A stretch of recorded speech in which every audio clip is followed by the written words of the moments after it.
And I forgot already, in that camp when it took us Midroshi, midnight, they came to us, they know we are Jewish, we know we are trouble, and they took us to not Whistler, they call it, to they asked for a spy, they look at a spy, and it was a long table in a woman office, it was on the top, in the office inside. I think she was Jewish too, because she looked good when she was clean, they only she was clean hand.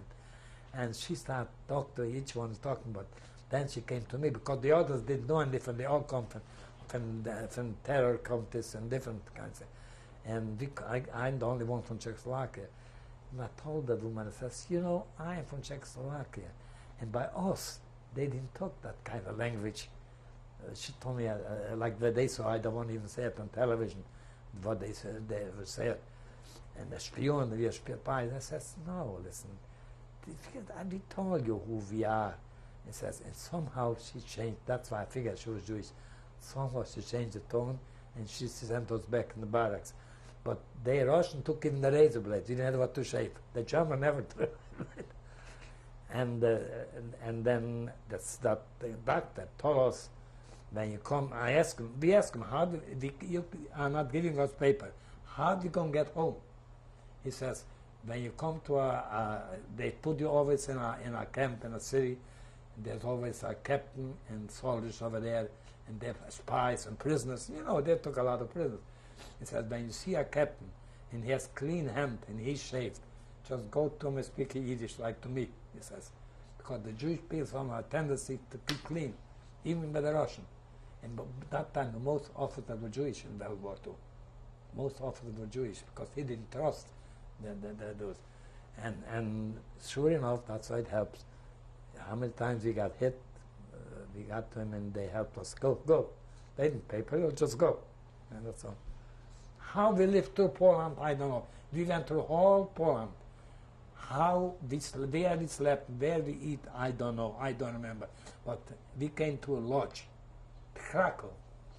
And When there was was the Red Cross. That was already March, already when you saw it already, when Roosevelt passed away, you saw in the paper over there.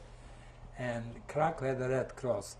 And we went there with the Red Cross, and we told them who we are and should give us a little milk, a little coffee, a piece of bread. Those son of a gun, the Poles, they wouldn't give us milk. They would give us a little black coffee and bread. That's why they bad. They were bad, the Poles. Till we hit the Czech border. And then each one went their own way. And when I came to Czechoslovakia, the first city I went in, that was Michalovce, Humane. And the first city I walked in, and I went to the police station, because over there I wasn't afraid, but they never changed. And I told them who I am, and from where I come from, and I was in Laos, all sides bad. Then first thing, they took off my clothes, and they had it boiled. He said, we don't have any clothes because the war just ended. We don't have any clothes, but we clean it for you. And they gave me supper, a good supper, and they put me to bed. Let me sleep. In the morning, I woke me up, and they gave me back the clothes. They gave me they gave me breakfast, and they gave me 1,000 coronas, Czech money now, and they told me which way the war is on and which way I can go home. Because this side the war is on, and this side you can go home. And then I went there, and there were bosses already, Czech bosses. Czechs are different organized somehow than the Russian. Always been organized, and after the war organized. There were bosses already running, and I took a bus. I went to Michalovce, there was a hospital. There were already Jewish doctors, I find out. And I went in, and the doctor checked me up, a good checkup. Michalovce says, now you can go home, you are all right. Checked now, because I told you, I was skinny before the war, I was skinny after the war. I was used to be hungry. He was well, all right. And then I went to Sobrance, that was not far from us already. That was about 40 kilometers where I lived, 20 kilometers from the city. And there was already a luncheonette. And naturally, I had money, they gave me money already. I went in a luncheonette to eat. And I was sitting next to him, a man. The man looked at me, and I was eating there. Then he asked me in Yiddish, bist du nicht auf Rooms? That's what he told me. Aren't you of room? He says, I don't know, but my father would have room. I says, I don't know, but I don't know you. And he says, how do you know of room? He says, I had a friend have room in the old country, not over there, and Moishe Mermelstein, he says, and you look like him. And he says, yes, my name is Mermelstein, and my father would have room. Then he said, I have a horse and buggy, and I'm going to take you home to the city. But because over there was no more train. Over there you had to walk to the city. It was 20 miles, 20 kilometers, nothing. And they took me to the city, and then I met already people from our town. They were home. Naturally, they gave me to eat already, and they put me to sleep in a home. And I stayed there a few days, and then I took a little train to went home. In my town, they had a little train. Then I went to my town, and I went home. Then trouble started, the Russian. And you were afraid to walk on the street. Russian had such a bad thing.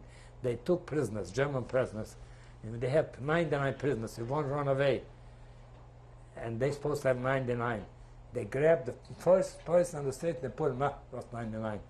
We were afraid to walk the street over there. But we were broke. I didn't have any clothes. I didn't have what to wear. And I met my cousin over there, and then my brother, they told me that's my brother. I didn't recognize him because when we left him, he was 10, 12 years old, and I was already about 18, 20. I didn't recognize him, he said.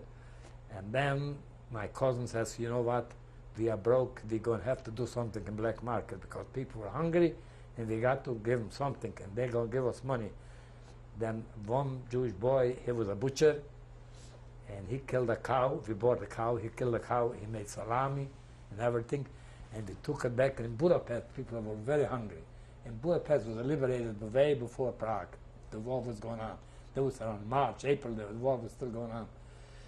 We took a route back to Budapest, to a butcher, and they gave us, so it was a good money. We bought clothes, everything. And we had to run away from the Russian. The Russian was chasing us all around, because they would grab everything.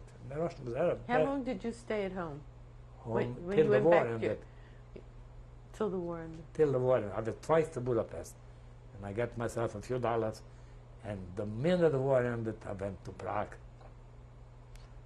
And that's why I said that. And then never went home over there till about 4 years ago. I didn't even recognize the town. But I was there. You went to Prague, and how long did you live there?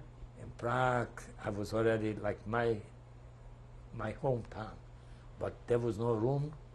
When after war, so many refugees, so many, you couldn't, the hotels was full. Then I find myself Hotel Fisher, which I knew before. They gave me a room. I paid them, I had the money already that time. And I paid them a room and I stayed in the hotel. Who were you there with? There in Prague. In Prague. For beginning, I was by myself. Then I met the people. Very few people. What about your brother?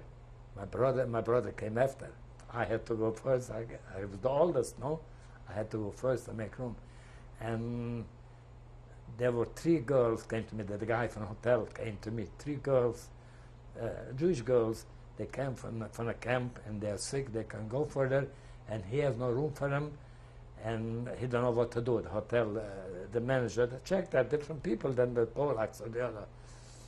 And I says, I know Prague, and I went to look for a doctor because I live there, and I walked on the street and I saw a Russian soldier, officer, clean hand. I just went to him. I said, listen, I looked for a doctor. Russian, I know you're a captain, and you will tell me a doctor. He says, I'm a doctor. Like that. It's true. Like that. And almost like a miracle, you said. And I told him there are 3 Jewish girls. I don't know where they come from, but they come from a concentration camp. And they speak Yiddish to me, and they're sick. They need help. And he says, come with me. And I went with him in the hotel, and I took the girls to my room, but the hotel didn't have any room. And I come to the room, and he checked them. He says, it's nothing. I'll give them medication, and they'll be better. They're exhausted from all the troubles. And he says, the drugstore is not going to give you a medication, and you a prescription. He says, they wouldn't. Just come with me. I'll show you the way. It was something. He came to the drugstore and he took his gun, he put it on the cart and he gave the prescription. But I saw the doctor, he got scared. I says, no, you'll get paid. I'll pay for it. I spoke to him in check already. I'll pay for him. He just fill out the prescription. And I went and he told me how much it is. I paid him. He gave me the prescription. He came back and he gave the girls the medication. In 3 days they were better. How long? In Prague, but different Russian than in the small towns. In Prague, they sent from Moscow, from the cities already, educated Russians. And Budapest was terrible. How long did you stay in Prague? I stayed, when I came to Prague, May was the end of the war. In June I came to Prague, I think. And I stayed there the next day, March 28th, then I left Prague. That was 1946? 46, yeah. Then they had a visa.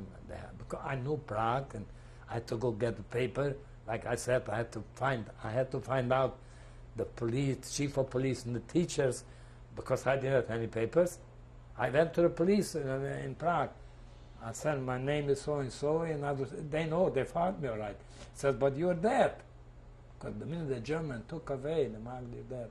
They died. They tended to kill you. When you went back to your home, how did you find your home? Nothing. Nobody. The few poor people, a handful of people, they came back and what about where the family had been living? The Goyim, non-Jews were living. There was only one house where they was empty. That poor guy built a new house. He didn't even finish it, and they took him away with the family. And that house is there. We all stayed there in this house. A few days only, any other time, but anyway. Who survived from your family? From family, my brother, he's here, and he was smarter than mine. He did what I want to do. He didn't go anywhere, that's all. You see, some people were smart. He didn't go anywhere, that's all. He was in Budapest, he didn't go anywhere. He stayed in Budapest. He stayed in Budapest, he didn't go anywhere. And a younger boy I had in the middle of the war, in 44, he was 14 years old. He managed to go from here to Romania, through the border to all those things. And he came to Bucharest. In Bucharest, they didn't deport the Jews. Romania didn't let deport the Jews. In real Romania, in Bucharest, they stayed there. And he was staying there till after the war. Who did he stay with? My brother. Over there, Jewish people, they had no problem to stay. Jewish people, they were very charming. Which brother was that? The youngest in Israel. He's Isaac. He was in Israel. And I find another uncle, my mother's brother. He's here in Holland there. He didn't go either. You see, if we were over there in Czechoslovakia, they weren't that strict. The guy wouldn't tell you. The non-Jews, like in Poland, "Hut, you're shit." The guy will report you. Over there, they didn't report you. This guy, but he was there, and my uncle, a non-Jew told him he knew his brother. His brother was a big man over there, but he's going to Auschwitz.